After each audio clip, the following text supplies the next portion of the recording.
Moi bo día a todas e a todos.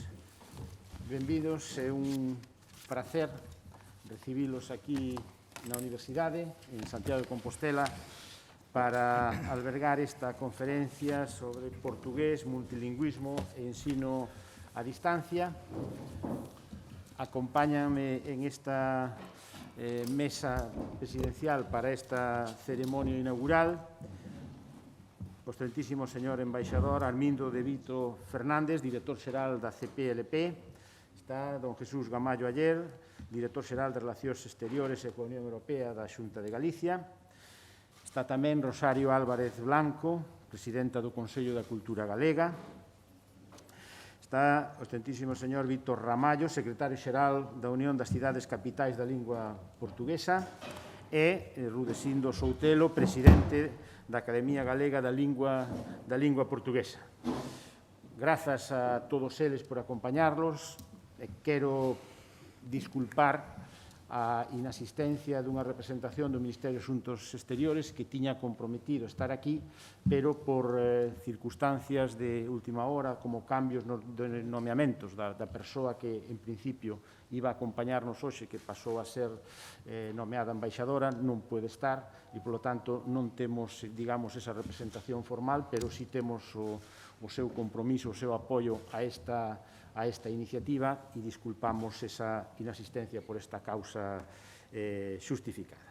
Pois ben, feita esta breve presentación e trasladadas a todas e a todos as benvidas, ten a palabra don Víctor Ramallo, secretario xeral das Cidades Capitais de Lingua Portuguesa.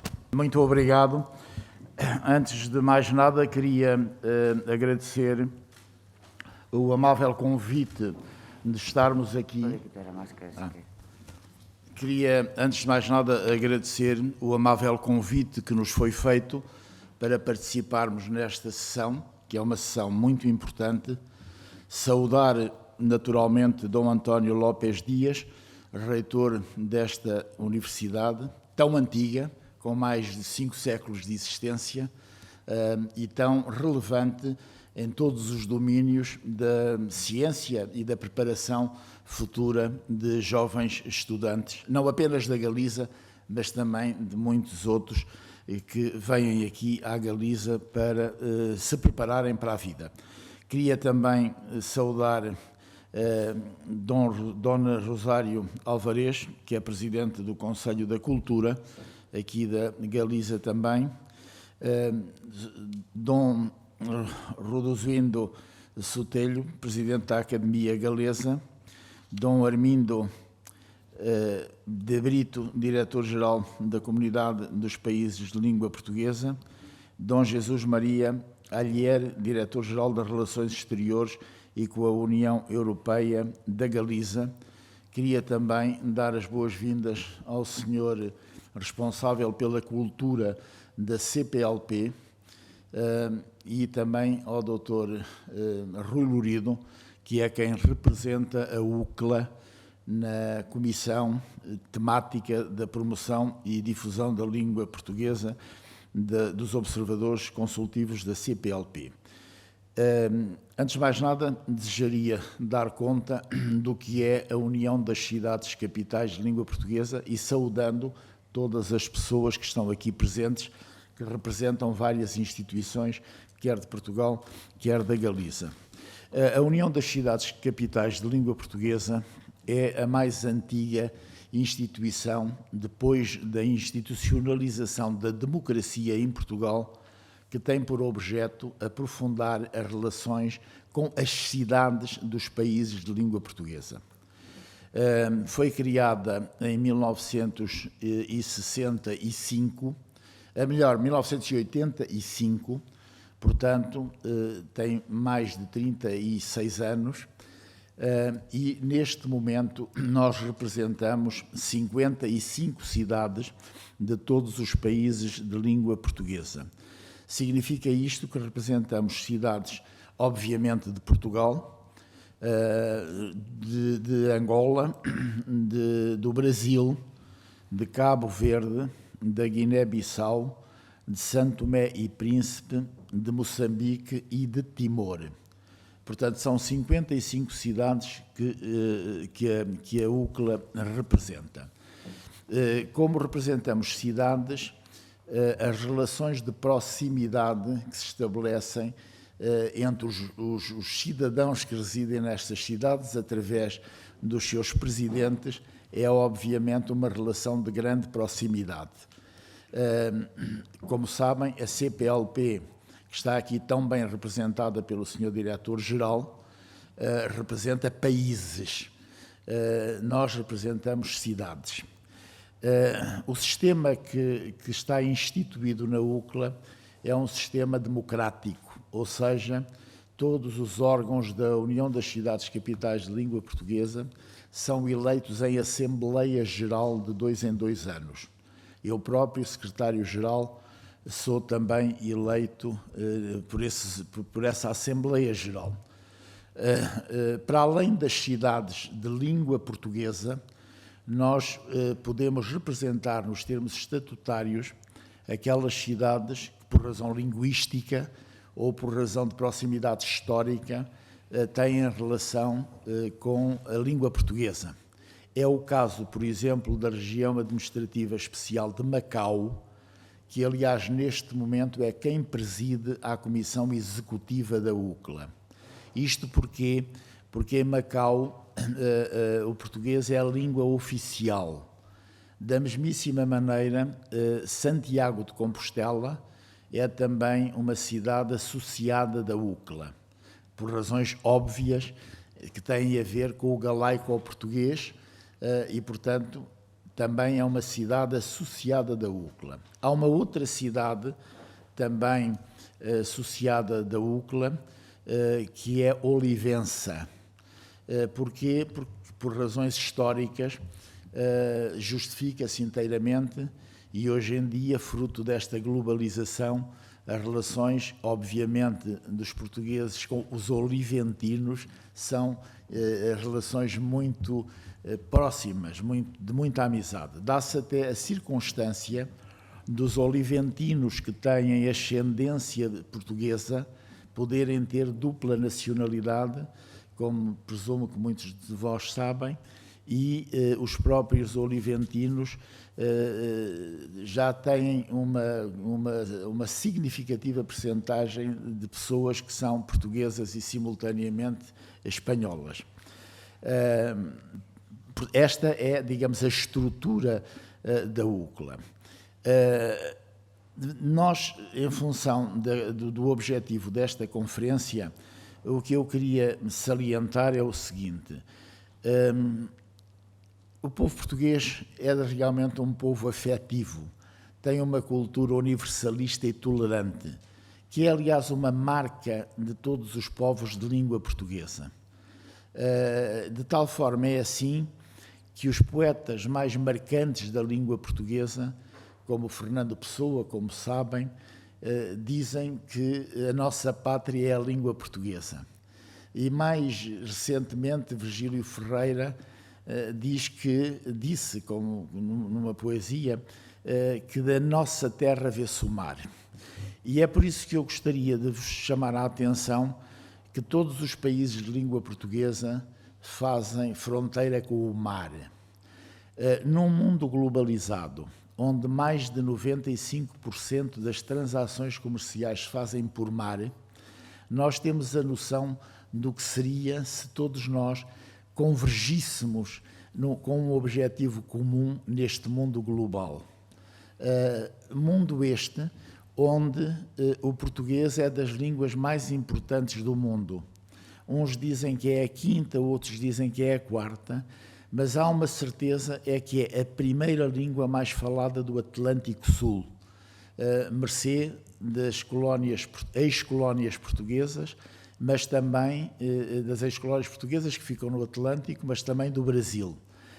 Isto é uma força imensa se nós todos conjugarmos esforços, tendo em atenção a importância económica.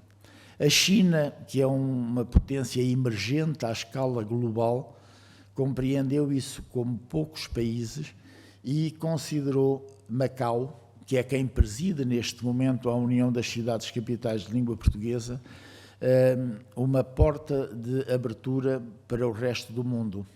E Macau é hoje a região administrativa especial que tem por objetivo estabelecer as relações da China com os países de língua oficial portuguesa. Existe mesmo um fórum para o comércio empresarial com os países de língua oficial portuguesa, cujo secretariado é constituído por representantes de cada um destes países. Este facto transporta-nos para a língua internacional que é o português, que é reconhecida pela Unesco como língua mundial. Foi reconhecida recentemente, em 2019, como língua mundial. É uma língua, de facto, que assenta arraiais logo no princípio do século XIII. Como sabem, eu estou a falar perante eruditos, o primeiro documento escrito em português ou interpretado como tal é o testamento do rei da primeira dinastia de Dom Afonso II. E a partir daí a língua portuguesa foi, digamos, quer do ponto de vista da escrita, quer do ponto de vista da adaptação do latim popular, como é, aliás, o galego, que resulta do latim popular, foi-se adaptando e tornou-se uma língua própria. E uma língua que tem uma identidade total no território português. E mais interessante e mais impressionante é que um país tão populoso como o Brasil, com cerca de 240 milhões de habitantes, há uma identidade linguística total. Nós podemos ir, o que é uma coisa realmente que impressiona, como é que é possível, quando nós na própria Europa, se formos para um país pequenino como a Suíça, temos 3 línguas, aqui na própria Espanha temos o basco, temos o catalão, temos o galego, portanto é impressionante realmente ter esta noção. Mesmo nos países de língua oficial portuguesa, ex-colónias, a língua portuguesa é já uma língua materna em muitos desses países. Por exemplo, o senhor diretor-geral que aqui está, que é angolano, sabe bem que a língua portuguesa é uma língua materna já, com uma percentagem de fala muito significativa. Quer isto dizer também que, sendo uma língua uniforme, é uma língua plástica. Vou-vos dar conta, por exemplo, em Portugal o autocarro chama-se autocarro, que transporta as pessoas publicamente, mas em Angola chama-se machimbombo. No Brasil chama-se ônibus, quer dizer, há várias palavras que foram adaptadas pelo povo e deu um sentido de riqueza muito grande, diversificado. É também uma língua michenizada, que é uma coisa muito interessante. Talvez não saibam, ou saibam melhor, que um dos maiores escritores negros, para mim o maior de sempre da língua portuguesa, era um homem, Machado de Assis, cuja é descendente, o avô era escravo, e ele casou com uma senhora portuguesa. Era um homem que não tinha estudos nenhuns universitários e converteu-se num dos maiores escritores de todos os tempos. Para mim próprio, eu acho que é o maior escritor negro de sempre. Mas se repararem, um escritor como Mia Couto, de Moçambique, é um homem moçambicano de origem europeia, tal como muitos escritores de Angola. Podia citar-vos o António Cardoso e outros que foram até membros do governo já depois da independência. Portanto, esta língua michenizada deu também escritores michenizados, e isto é uma riqueza absolutamente fantástica. Mas não é só neste caso de Angola ou de Moçambique, que eu já citei. Também em Cabo Verde, um dos maiores escritores de sempre, Baltasar Lopes, também é resultado deste encontro de culturas. Em Santo Tomé e Príncipe, Alda do Espírito Santo, a mesma coisa.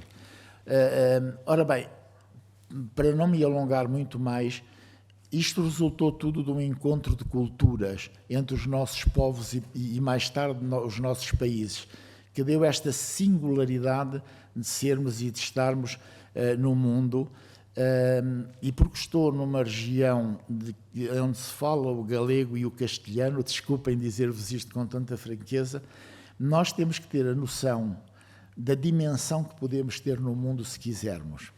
Se nós, na União Europeia, conseguirmos fazer valer os interesses comuns que temos na Europa, em África e na América Latina, realmente somos um caso no mundo se quisermos ser. Mas para isso é necessário termos a consciência que importa caminhar com sinergias para tudo aquilo que é importante nesta forma multilinguística e multicultural de sermos. Em Portugal nós temos instituições, e termino aqui, que procuram salvaguardar estes aspectos da língua portuguesa. Desde logo o Instituto da Língua Portuguesa, que foi criado em São Luís do Maranhão, no Brasil, e que hoje tem a sede em Cabo Verde, mas também o Instituto que trata da cultura e da língua portuguesa e da cultura portuguesa, que é o IPAD, que tem leitores de português espalhados por todo o mundo, praticamente, onde a língua portuguesa é relevante, na Europa, na África, na Ásia, na América Latina. Apesar das limitações decorrentes de um país de média dimensão europeia, que é o português, nós realmente, a nossa pátria é de facto a língua portuguesa. Eu tenho o maior orgulho em estar aqui na Galiza, sei as nossas origens comuns, a língua, sei que, falando devagar, vocês nos entendem, e sei também que nós vos entendemos completamente. Não precisamos de intérprete. Aqui não há nenhum intérprete. Essa é a nossa força brutal, independentemente da transitoriedade do poder político, porque isto é um desígnio de todos nós, comum. Portanto, muito obrigado. Eu tenho a maior honra de estar aqui. Saúdo todos os organizadores e dei todo o apoio ao Dr. Rui Lourido, que é sempre incansável para fazer estas iniciativas em parceria. Muito, muito obrigado por tudo e pela circunstância de me darem o prazer de estar aqui convosco. Muito obrigado, Sr. Secretario-Xeral. Ten agora a palabra a Presidenta do Consello da Cultura Galega, dona Rosario Álvarez Blanco. Ben, moitas grazas, señor reitor, señor director xeral da CPLP, señor secretario xeral da UCLA, señor director xeral de Relacións Exteriores da Xunta de Galicia, señor presidente da Academia Galega da Lingua Portuguesa. É un placer compartir esta mesa con tan alta representación e darlles a benvida a Galicia e a cidade que os que nos visitan desde fora, e tamén é o momento de agradecer xa o convite por formar parte desta mesa. Sei que son tempos de dificultades, de grandes dificultades para todo o mundo, por tanto, aínda son máis de agradecer os esforzos dos organizadores, tanto a coordinación da Comisión Temática da Lingua Portuguesa como da Academia, para levar adiante esta xornada, como tamén é de agradecer a disponibilidade dos que viaxades desde fora para participar presencialmente nela, non? Tamén é o momento de felicitar os organizadores pola escolla dun tema tan acaído que nos interesa dobremente, tanto pola parte do multilingüismo como por parte da necesidade de fortalecer o ensino a distancia, como nos demostrou de maneira palmaria tanto a época do confinamento pola pandemia como simplemente o feito de estarmos no tempo en que estamos, no século XXI, e ver que realmente os camiños van ir por esa vía. Tomo a palabra conscientemente en lingua galega. Creo que é importante que nos oian falar na nosa lingua, que advirtan a proximidade da lingua que nos une e que, en definitiva, explica e xustifica esa relación privilexiada que ten Galicia e que temos os galegos cos países de lingua portuguesa, por tanto, cos países da súa organización e cos povos que representan. Represento, como xa se dixo, nesta mesa o Consello da Cultura Galega, que está, como saben, integrado na CPLP como observador consultivo dende o 1 de novembro do ano 2016, por lo tanto, estamos a piques de cumprir o primeiro lustro de relación estreita, non? Seguindo un pouco o exemplo tamén do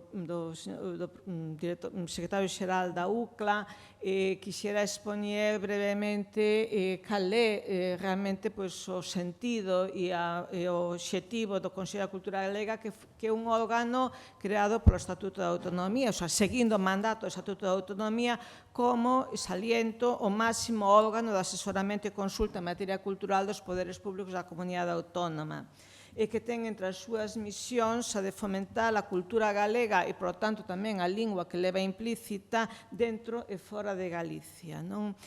As súas características particulares fan que, por unha parte, está fora do poder executivo, nós non formamos parte do goberno, a parte executiva corresponde ao goberno representado nesta mesa polo director xeral, que, por outro lado, figure expresamente mencionado con estatus propio en diversas leis emanadas da comunidade autónoma, como pode ser a Lei de Patrimonio ou a Lei de Acción Exterior. E saliento especialmente esta última, porque para nós foi unha gran satisfacción ver que na última redacción da lei reguladora da acción exterior e de cooperación para o desenvolvemento de Galicia, o Consello da Cultura Galega aparece recoñecido como un suxeito cualificado da acción exterior, e que nesa consideración se tiveron en conta varios aspectos. Por un lado, o propio mandato estatutario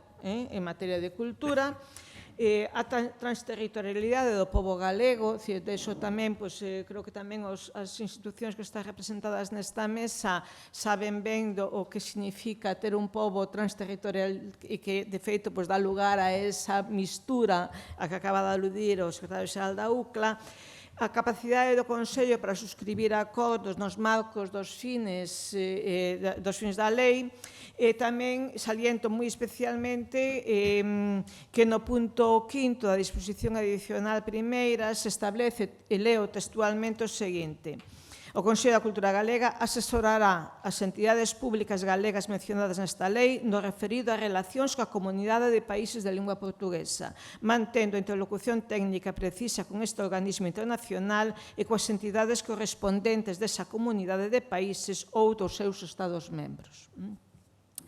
É ben claro que o mandato estatutario do Consello da Cultura Galega se refire á defensa e promoción da nosa cultura.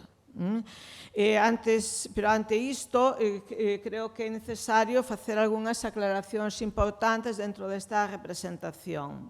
Usamos o concepto cultura de xeito amplo, un concepto que abrangue tanto a cultura humanística como a científica e tecnolóxica e, en definitiva, como se di no preámbulo, atento a canto ten que ver cos dereitos, o benestar e o progreso dos povos.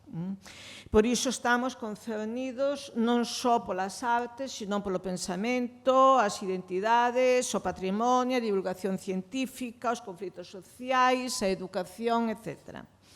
As nosas vías de acción seguen diversas canles complementarias. Por un lado, atendemos a unha rede ben coñecida para nós de países que teñen longa tradición de emigración e exilio galegos que, por tanto, responden a esa transterritorialidade de que falaba a lei. Atendemos tamén a unha relación privilexiada coa Europa das nacións e dos povos. Por iso, procuramos estar presentes non somente nas nosas relacións con Irlanda, Gales, Bretaña, etc., senón no próximo fin de semana, sin máis, en Polonia, convidados pola Casa de Bretaña en Polonia para mostrar a cultura ali a cultura galega. No marco español, un Estado, como saben, plurilingüe e pluricultural, mantemos unha relación estreita cos centros que máis ou menos son homologables do noso, como pode ser o Instituto Cervantes, o Ramón Llull e o Instituto Etxepare do País Vasco. Nós somos tamén un país marítimo, temos entre as nosas liñas esa atención á cultura marítima que, entre outras, centrará unha das nosas liñas de actividade no ano 2022.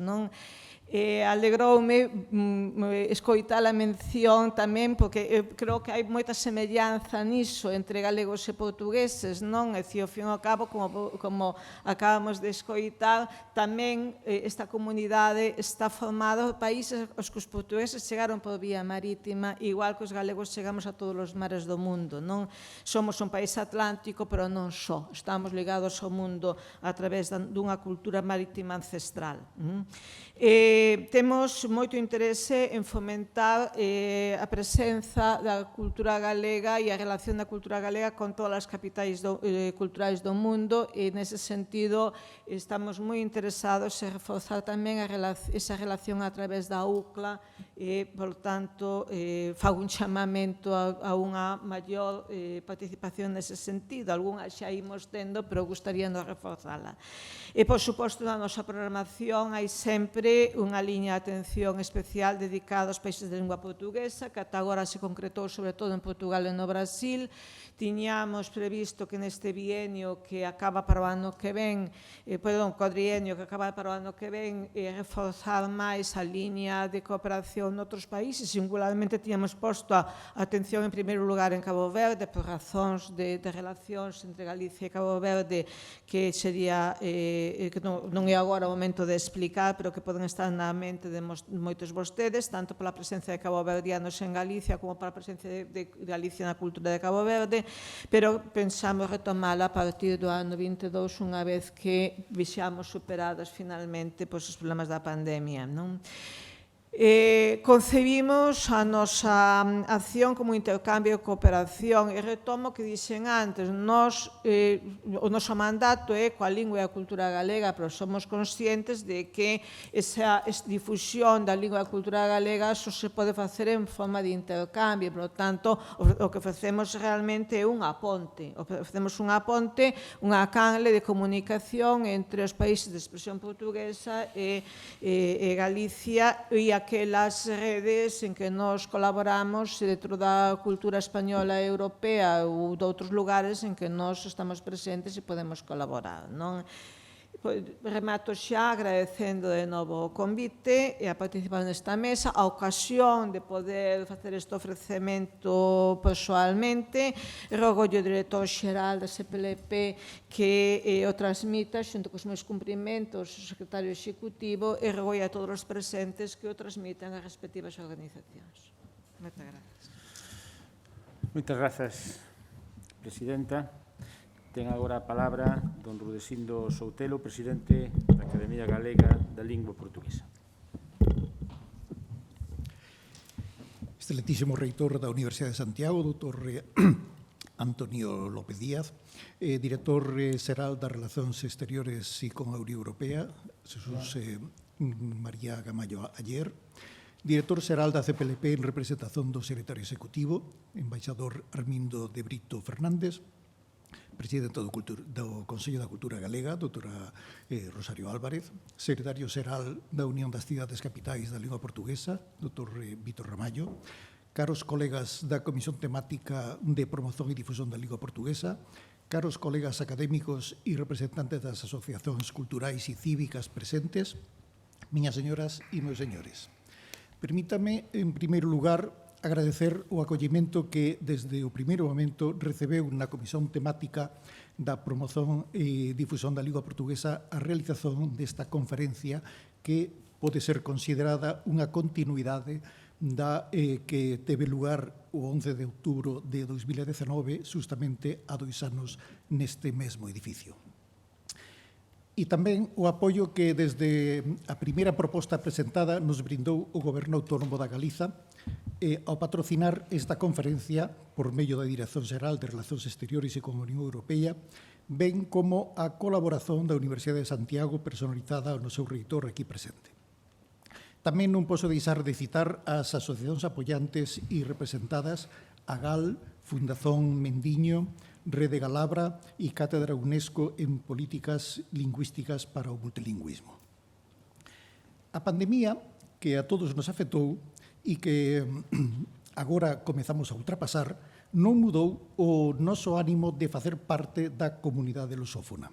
Refírome non só ao interese por estar na lusofonía como observadores, como tamén o de ser lusofonía e participar de forma efectiva. Neste sentido, a Academia Galega, como fundación recoñecida pelo Ministerio da Cultura do Reino de España, pretende continuar no exercicio das súas competencias estatutarias de ámbito estatal dúas liñas de actuación que gostaba de salientar hoxe aquí. En primeiro lugar, o labor de desenvolvimento e crecimento cualitativo no sello da cultura galega e o correlativo intercambio de publicacións con as academías conséneres. Esta tarefa académica transcorre indisolublemente paralela á construción de un modelo de lingua que, en coherencia con a mellor tradición da cultura galega, é solidaria con outras expresións da lingua, o que nos permite acoller e recoñecer a diversidade cultural. Unidade da lingua escrita e variedade de normas nacionais. Esta visón a que aderimos en termos xerais encaixa moito ben con un modelo de xestión pluricéntrica da lingua portuguesa, a que os galegos e as galegas nos consideramos humildemente en condicións de contribuir e que o Instituto Internacional da Lingua Portuguesa está chamado a desenvolver. A segunda liña de actuación que gostaba de referir é que a Academia Galega mantén a colaboración institucional con as autoridades públicas tanto no interior como no exterior. Pode considerarse esta conferencia como unha realización visível.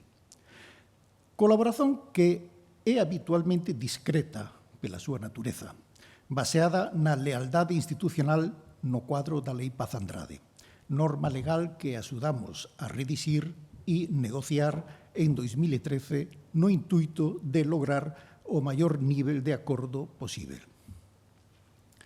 Os organismos públicos e especialmente o Parlamento Autónomo da Galiza non son alleios a este desexo de integración lusófona que vai moito alén de unha posición observacional.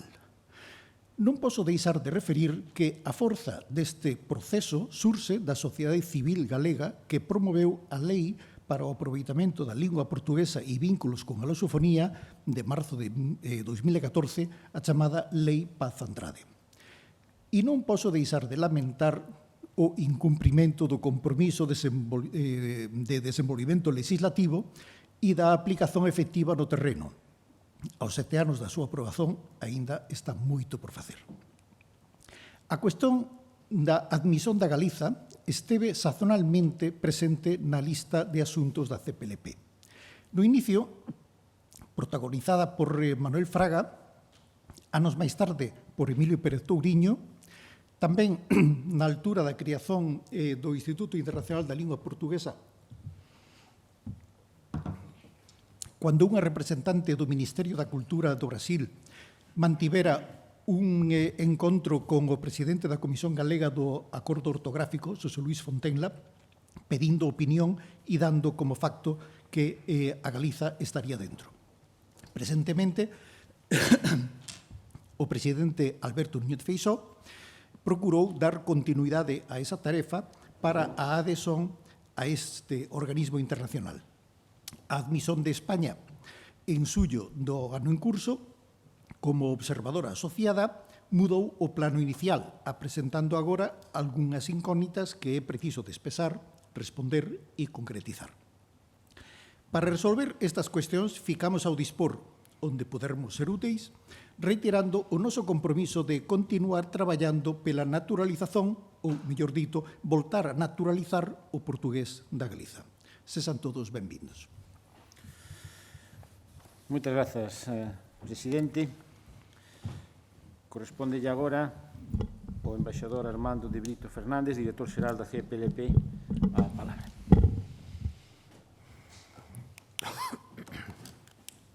Muito obrigado.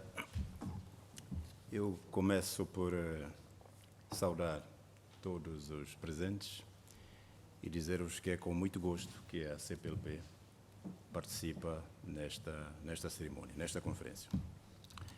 Magnífico reitor da Universidade de Santiago, professor Dr. António Lopes Dias, Senhora Presidente do Conselho da Cultura Galega, Doutora Rosário Alvarez Blanco, Senhor Secretário-Geral da União das Cidades Capitais de Língua Portuguesa, Dr. Vítor Ramalho, Senhor Presidente da Academia Galega de Língua Portuguesa, Professor Dr. Rudecindo Sotelo, não me estão a ouvir? Aproximo um pouco. Ok. Senhor Diretor-Geral das Relações Exteriores com a União Europeia da Junta de Galícia, Dr. Jesus Maria Camalo Aller, minhas senhoras e meus senhores.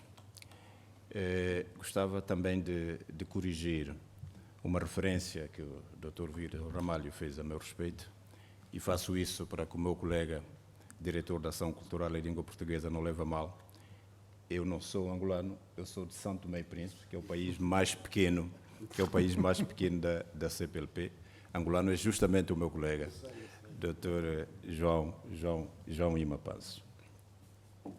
Ao usar da palavra, quero, em primeiro lugar, em nome do Secretariado Executivo da CPLP, agradecer o honroso convite que nos foi formulado para participar neste magnífico evento, nesta prestigiosa universidade com mais de 5 séculos de existência.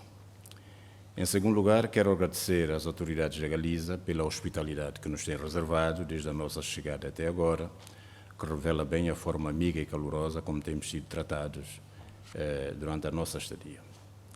A CPLP é uma organização que, como sabem, comporta hoje 9 Estados-membros, espalhados por 4 continentes, com mais de 30 observadores associados, entre as quais a Espanha, o Reino da Espanha, e também mais de 100 de observadores consultivos, entre os quais a Academia Galega da Língua Portuguesa, o Conselho da Cultura Galega e a União das Cidades Capitais de Língua Portuguesa.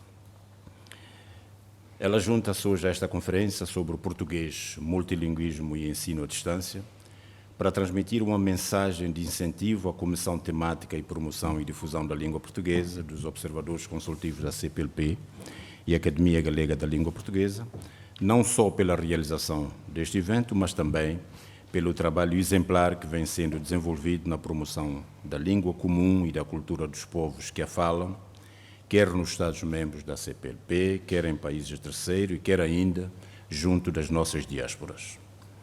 A nossa presença nesta conferência é reveladora da consistência da nossa estratégia organizacional sobre a promoção da língua portuguesa, que se desenvolvem, como sabem, sob orientação científica do Instituto Internacional da Língua Portuguesa, o ILP, passando pelo envolvimento do Secretariado Executivo da CPLP, dos Estados-membros, dos observadores associados, dos observadores consultivos e de outros parceiros da sociedade civil e da comunidade internacional.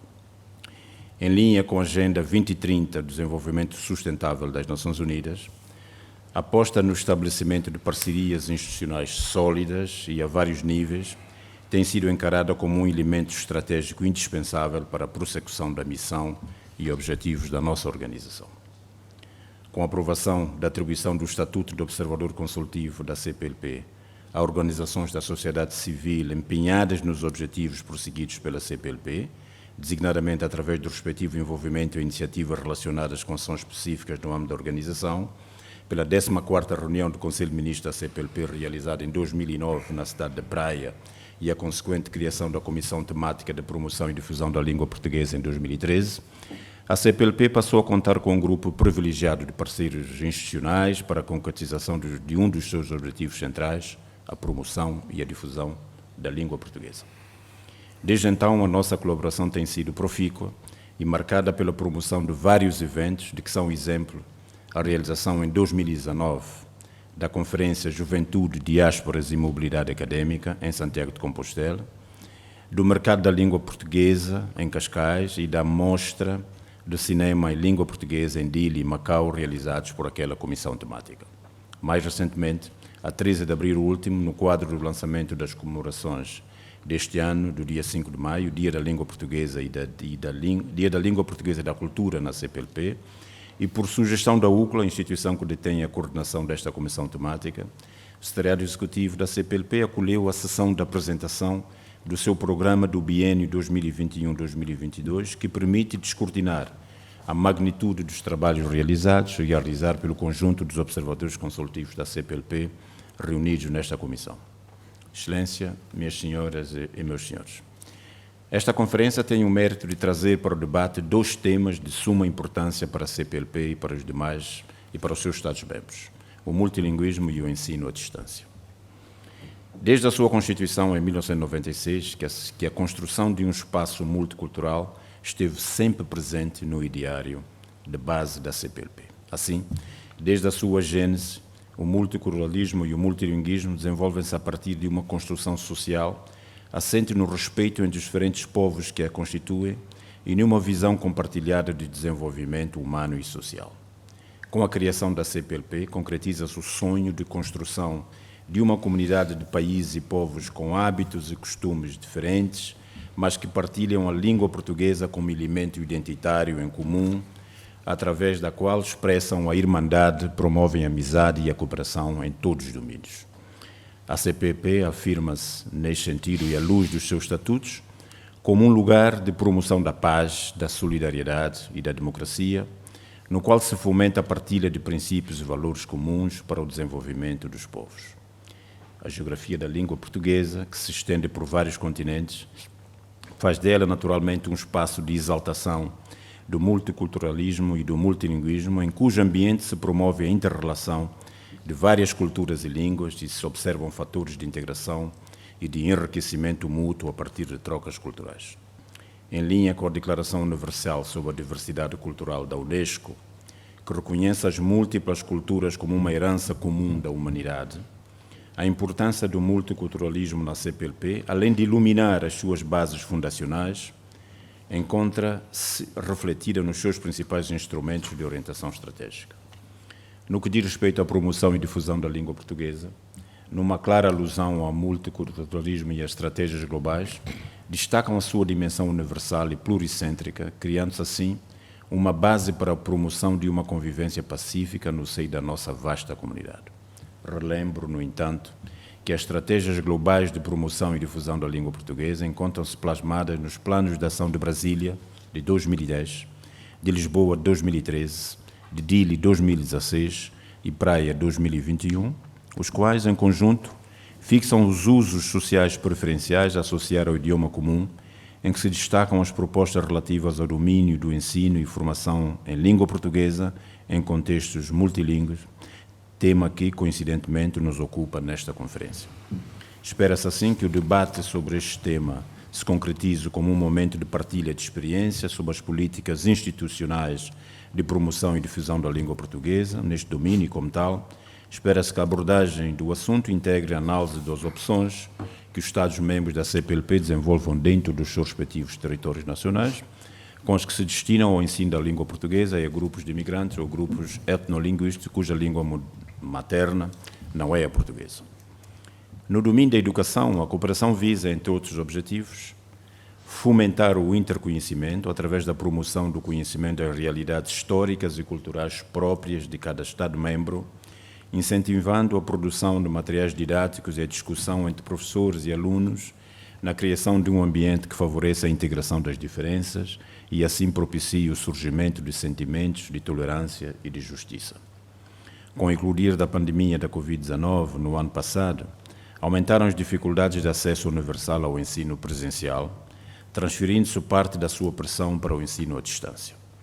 Outrora, visto como um meio alternativo, o ensino à distância passou a ser cada vez mais requerido como solução paralela ao ensino presencial, tendo em vista atender aos desafios decorrentes do desiderato da Agenda de Desenvolvimento Sustentável relativamente ao acesso universal e ao ensino inclusivo de qualidade ao longo da vida para todos. A língua portuguesa, enquanto patrimônio coletivo, que recobre funções sociais, culturais, identitárias, políticas e econômicas nos Estados-membros, é simultaneamente um instrumento transversal através do qual milhões de meninas e meninos, jovens e adultos em idade escolar têm acesso a saberes e ao conhecimento universal relevante. Por esta razão, os Estados-membros da CPLP recomendaram, através do Plano de Ação de Dili de 2016, que a promoção e difusão da língua portuguesa fosse feita por meio de medidas e ações que fortaleçam a sua projeção como língua de ciência, ou seja, enquanto instrumento e veículo de produção, aquisição e transmissão do conhecimento científico, para cuja reflexão contínua as instituições reunidas na Comissão Temática de Promoção e Difusão da Língua Portuguesa prestam um contributo significativo. As informações que nos chegam dos países da CPLP dão conta que, sob diferentes formas, seja através do recurso à internet, ou a teleaula, a videoaula, a radioaula ou de outras formas de mediação, a educação à distância ganha cada vez mais maior protagonismo no dia a dia das comunidades escolares e académicas. No entanto, e apesar de se reconhecer no ensino à distância o contributo potencial para mitigar os desafios de uma educação democrática, inclusiva e equitativa, nenhuma sociedade está hoje em condições de lidar sozinha com as implicações que tal desafio representa, sobretudo no que toca à mobilização de artefactos e dispositivos tecnológicos e que nos diz respeito aos desafios da capacitação de recursos humanos altamente qualificados em diferentes vertentes da educação. Termino fazendo votos de que o debate em torno dos temas escolhidos propicie reflexões frutíferas e que as recomendações inspirem a construção de parcerias e o surgimento de novas abordagens para a formulação e concretização de planos que promovam o ensino da língua portuguesa em contextos multilingües e o ensino à distância com base numa visão ajustada aos interesses de desenvolvimento sustentável. Muito obrigado pela vossa atenção.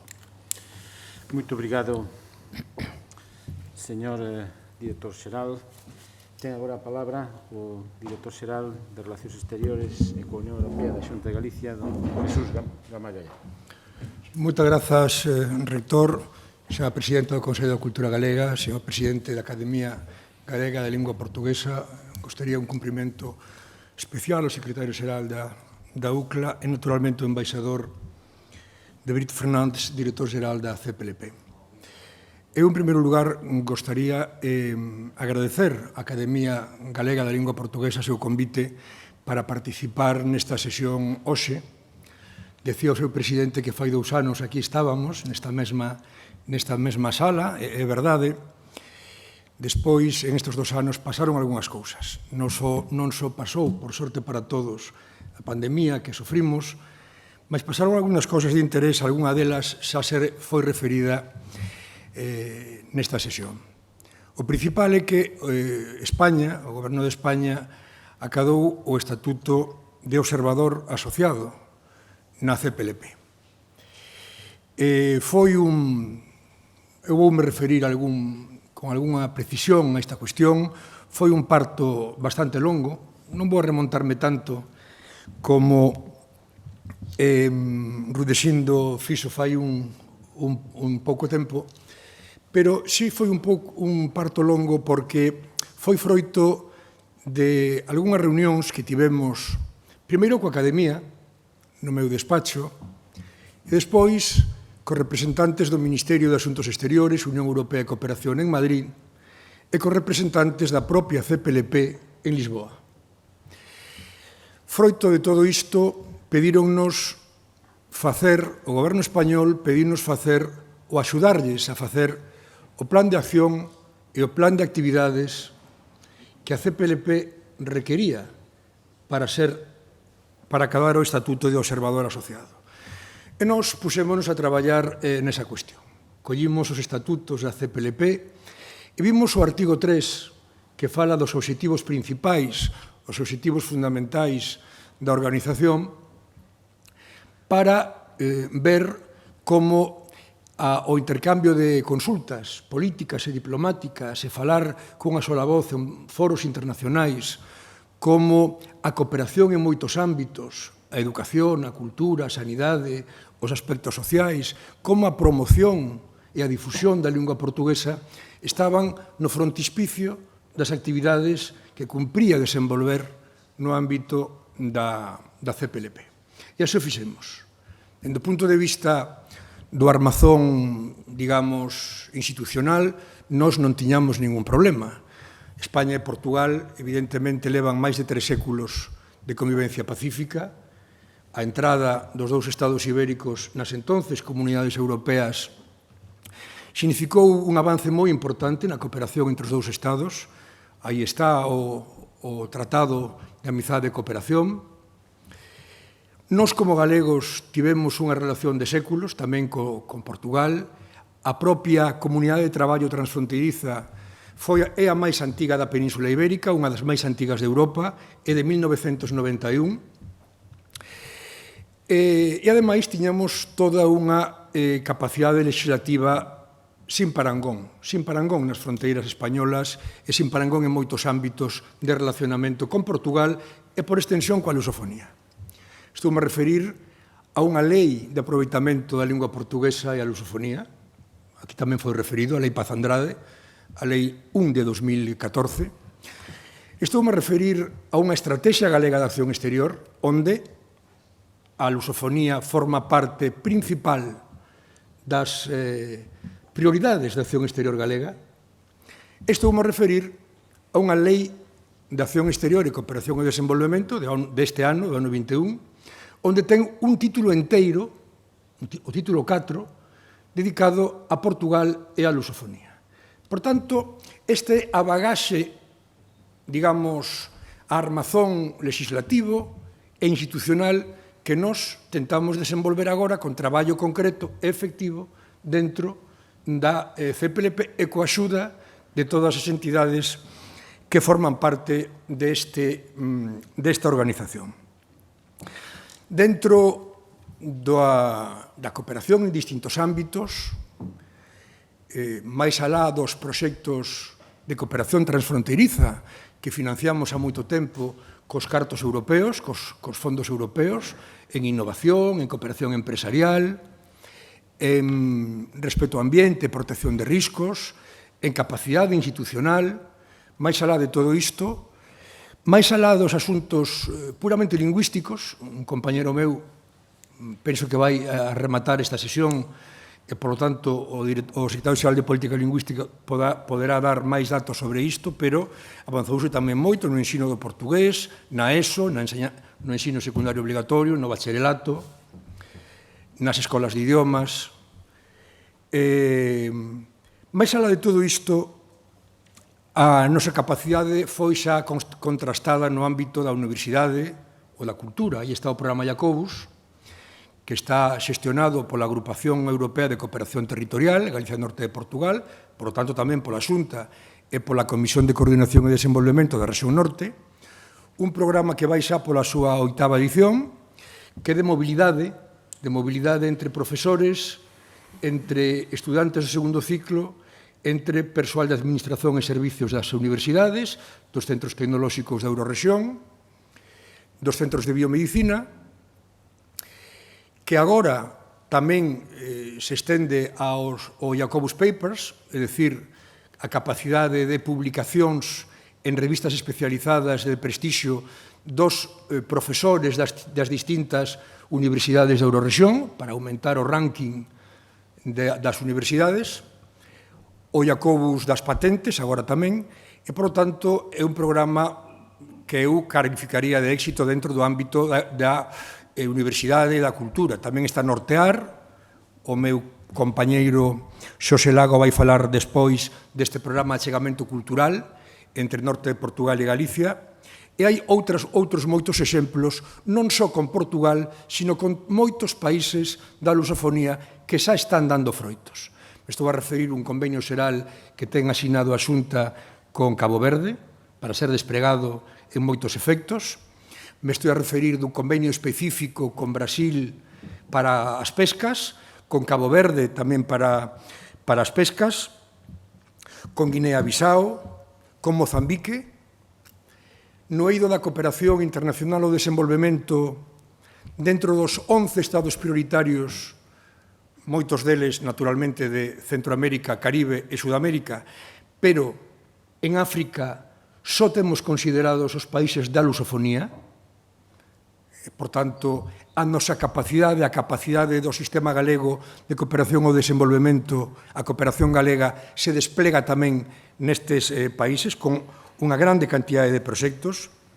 Esas, en definitiva, tanto o armazón legislativo e institucional como as cousas concretas que estánse a facer, son, vamos a decir así, o punto de partida xa que agora España e, por lo tanto, tamén Galicia está dentro da estrutura da CPLP como observador asociado. Eu tive unha ocasión, o pasado xoves, de falar en Mérida coa nova secretaria xeral técnica do Ministerio de Asuntos Exteriores, a que leva as relacións coas comunidades autónomas, e quedamos de manter unha reunión a finais deste mes en Madrid para concretar o traballo que temos que ir facendo xa no ámbito da conferencia de países de lingua portuguesa na CPLP.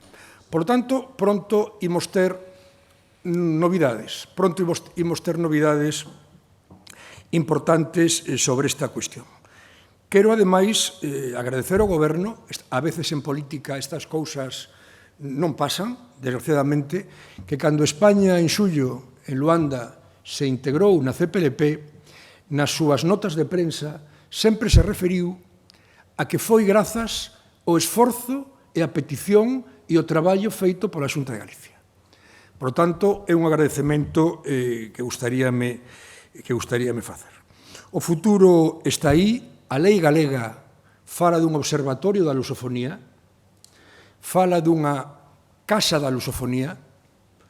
Isto hai que desplegalo, isto hai que concretalo, e, polo tanto, temos moito traballo á frente. Eu remato xa desexando a benvida a Galicia os representantes de outros países, especialmente de fora da Unión Europea, e desexando a todos unha boa xornada de traballo. Moitas grazas. Moitas grazas, director xeral de Relacións Exteriores, señor director xeral da CPLP, embaixador Armindo de Brito, presidenta do Consello da Cultura Galega, secretaria xeral da Unión de Cidades Capitais da Lingua Portuguesa, presidente da Academia Galega da Lingua Portuguesa, e a todos os que nos acompañan aquí presencialmente nesta sala, e tamén os que nos están seguindo a través da transmisión telemática que se está a facer desta conferencia. Para min e para a Universidade de Santiago de Compostela, pois é un placer poder albergar 2 anos despois unha nova conferencia na que se trata de poñer en valor pois as esencias desta conexión do galego, da lingua portuguesa, en definitiva, esta conexión de 2 culturas que teñen moito por que loitar de cara ao futuro. O valor poñíamos fai unha semana, celebrábamos o 26 de setembro, o Día da Diversidade Lingüística, celebrada conxuntamente en toda Europa, a iniciativa do Consello de Europa, e tratábamos de poñer en valor pois o que isto significa.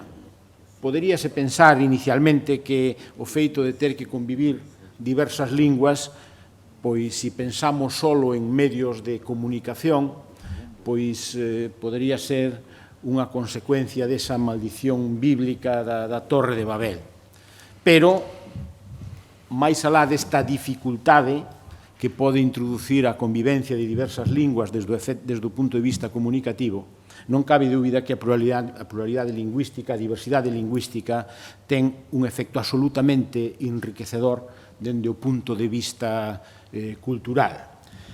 Dicíase que a lingua é seguramente un dos elementos máis determinantes de un pobo, e eu concordo que sí, porque detrás da lingua está pois toda a cultura, toda a forma de ver a realidade e tamén a forma de pensar de unha colectividade. Por lo tanto, ter diversas linguas é en sí un valor. Fai moi poucos días, conversando con o presidente da Real Academia Galega, comentábame que en Galicia os nosos mariñeiros teñen, creo que 8 verbas distintas para referirse á area. Cando os comuns vamos á praia, só vemos area, pero cando un pescador ve un banco, pois hai ata 8 tipos de area distintas que seguramente teñen que ver cos peixes que pode atopar encima deses fondos. Iso é unha riqueza cultural absoluta. Se perdemos esa lingua propia, perdemos esa forma de ver a realidade, esa forma de ver o mundo que nos conecta directamente co que somos, co que facemos. E, polo tanto, é unha bendición. E que se vamos a decir dende unha universidade e dende unha cidade como Compostela que, dende os inicios mesmos do fenómeno xacobeo, conviviu con pluralidade de linguas que se falaron e se escoitaron. Eu penso que poderíamos dicir que todas as linguas do mundo se falaron ou se escoitaron en algún momento polas rúas e polas prazas de Compostela. Eu recordo unha anécdota que a min me chamou a atención unha das primeiras veces que entrei na catedral. Había unha rea, agora xa non están porque se cambiou o mobiliario, pero había unhas filas longas de confesonarios aos dous lados da nave principal e había un que puñía prolinguis germánica e hungárica, e logo había outro prolingua italiana, prolingua francesa, é dicir, había curas que atendían a confesión pois nas distintas linguas que podían falar os peregrinos que chegaban a Compostela. E esa riqueza chegou a través do fenómeno xacobeo e ese fenómeno enriqueceu a universidade. Non cabe dúbida que nos estudios que hai que foi ese fío de comunicación, pois estableceu contacto entre os estudosos, entre os investigadores galegos, cos de todo o mundo a través desa vía que era o Camiño de Santiago, que serviu para traer aquí outras culturas e serviu tamén para proxectar a nosa cultura para calquera parte do mundo a través de toda esa rede de camiños que conforman o fenómeno xacobeo. E se falamos de conexión e de linguas, a realidade de Galicia con dúas linguas oficiais, castelán e galego, cunha lingua propio galego que está conectada desde a súa orixe coa lingua portuguesa, eu penso que é un valor que temos que explotar.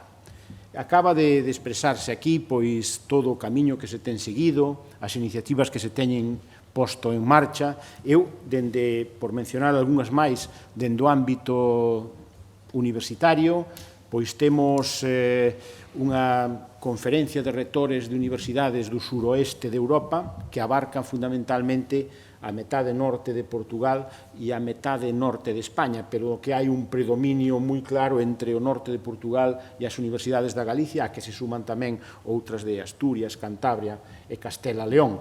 Pero hai aí un núcleo de traballo que está dando moi bons resultados tanto na investigación como en propostas formativas colaborativas.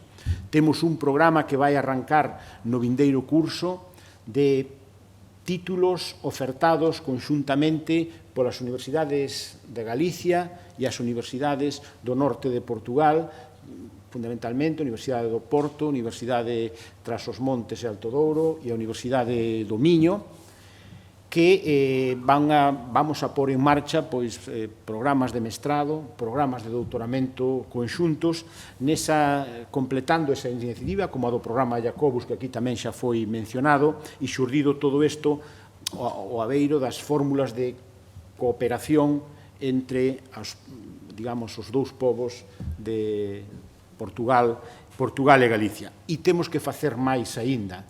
Eu penso que, neste caso, a nós, o galego, ábrenos todo ese mundo da lusofonía como unha posibilidade para chegar a través das ferramentas que hai que recoñecer que ás veces non hai mal que por ben non veña.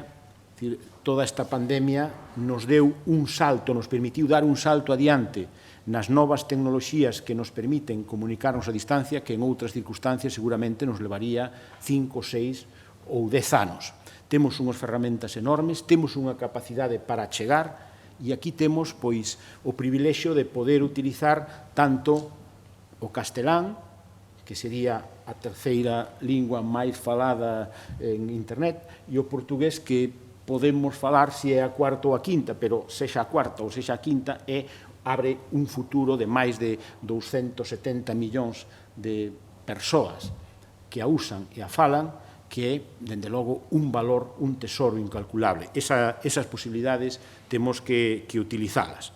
E, finalmente, a mí me gustaría chamar a atención que, mirando para o futuro, e na realidade na que estamos, se pensamos en linguas, temos que pensar que é fundamental que as persoas sigan coñecendo e falando as linguas, pero temos que dar un paso máis.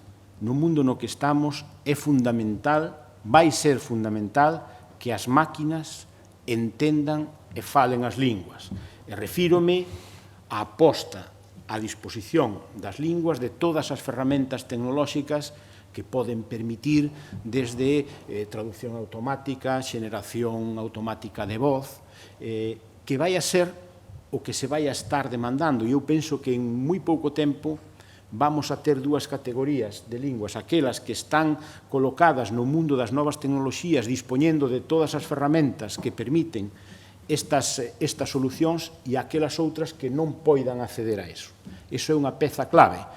E dende a Universidade e dende Galicia estamos absolutamente convencidos de que este é unha aposta clave, polo que temos lanzado un proxecto, o que vimos chamando Proxecto Nós, colaborativo, no que dende a Administración Autonómica, dende a Universidade, pero tamén dende a empresa, queremos xerar alrededor de eso pois un polo que permita investigar, coñecer, aplicar novas tecnoloxías, inteligencia artificial, tamén o desenvolvemento das linguas, en este caso o desenvolvemento do galego, neste novo mundo no que estamos, xa temos entrado fai un tempo, pero no que temos que desenvolvernos para seguir estando vivos e seguir podendo competir en ese mundo global, en ese mundo digitalizado, que abre unha realidade nova tamén para as linguas. Remato como empecé, agradecéndolles a todos a súa asistencia, tanto presencial como telemática, xa que falamos de tecnoloxías, e desexando que esta conferencia nos permita dar un paso máis nesta aproximación, nesta colaboración e nesta posta en marcha de novos proxectos para esta alianza exitosa que eu penso que é sempre esta colaboración entre linguas e particularmente esta colaboración entre galego e portugués que ten o éxito garantizado. Moitas gracias a todos. Rematamos aquí esta ceremonia inaugural e a partir de aquí, ás 11 horas, comeza a primeira das conferencias previstas. Moitas gracias a todos.